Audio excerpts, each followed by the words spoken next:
What's up, y'all? This is Paul C. Tiarina, nutritional therapist, lifestyle and performance coach with the SHT out of Las Vegas. And today I want to talk to you about a unique concept that we have that we call nutritional vitality. Now, this weekend we had the first meeting in a three-part series that we're calling SHT Vitality.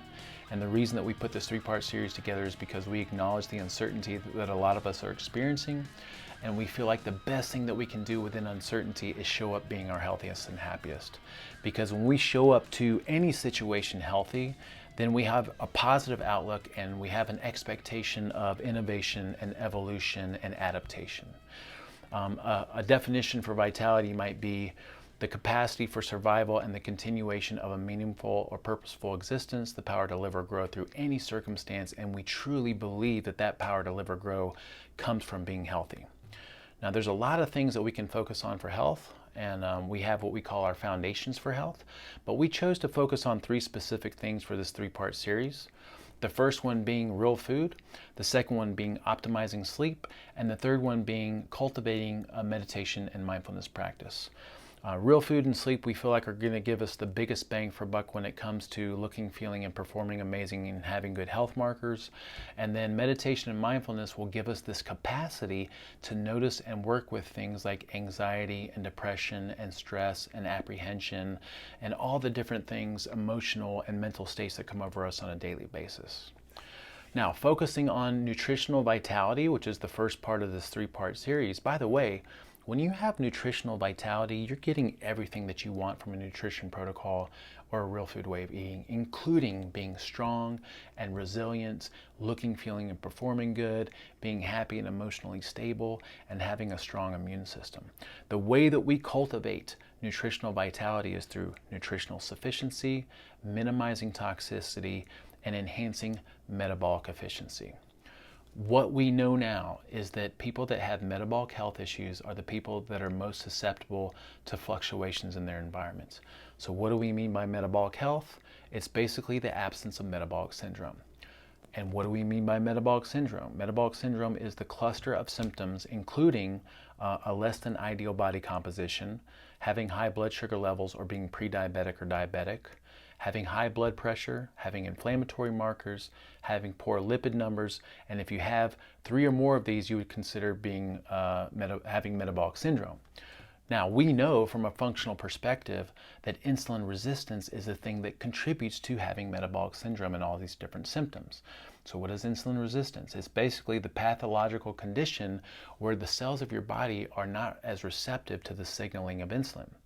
So what does insulin do? When we secrete insulin from eating meals or eating different specific foods, insulin is an energy direction and usage hormone and storage hormone, and it also helps us utilize nutrients and store nutrients. And so every time we eat food, we secrete insulin, but the macronutrient that has the biggest impact on insulin or gives the biggest insulin secretion is going to be carbohydrates. Especially if you're in the standard American diet or the modern way of eating and you're eating a lot of refined carbohydrates, you're having a lot of insulin secretion, all right? Also, there's still this old methodology floating around out there that a lot of people believe, which is it's healthier to eat many times throughout the day. So a lot of people that we work with come to us and they're eating every 2 or 3 hours. They're trying to eat 5, 6, 7, or 8 meals in a day because they think it keeps their metabolism going or they're burning more calories or something crazy like that. But the reality is that this is one of the biggest ways we're contributing to insulin resistance. So if we're having a lot of carbohydrates or a lot of refined carbohydrates, and then if we're eating a lot of times throughout the day, we're not only having big insulin secretions from carbohydrate consumption, but now we're having multiple frequent insulin secretions throughout the day from eating a lot of meals. All right, so and then the third thing that contributes to insulin resistance is what we consider time dependence or years of doing the wrong thing. So most of us probably remember a time where we could eat just about anything and maintain an ideal body composition. Well, the problem is that damage was happening. It was just happening at a very subtle level, but that damage was cumulative over time. And that's why a lot of us don't experience some of these symptoms until later in life. It didn't hit me until about my mid-30s when I had high blood pressure and I was overweight, and I just had all kinds of inflammatory markers and a horrible lipid panel profile and horrible digestive issues. So the big question is, how do we improve metabolic health from a nutritional perspective? this is how we came up with our concept of nutritional vitality. The first thing we want to do is focus on nutritional sufficiency, which is basically giving the body everything that it needs from a nutrition standpoint and doing that consistently over time, which means that we have to understand what are the nutrients the body needs and what are the best sources to get those nutrients. We also want to focus on minimizing toxicity, because toxins, by definition, damage cells, tissues, organs, and organ systems. That damage has to be repaired. That repair process is nutrient depleting. Toxins also inhibit the body's ability to assimilate and use nutrients. And then toxins have to be excreted out of the body through a detox pathway, which is nutrient dependent. And so toxins in general damage the body and deplete the body of nutrients. So we want to minimize toxins to the best of our abilities, especially the things we're consuming in food.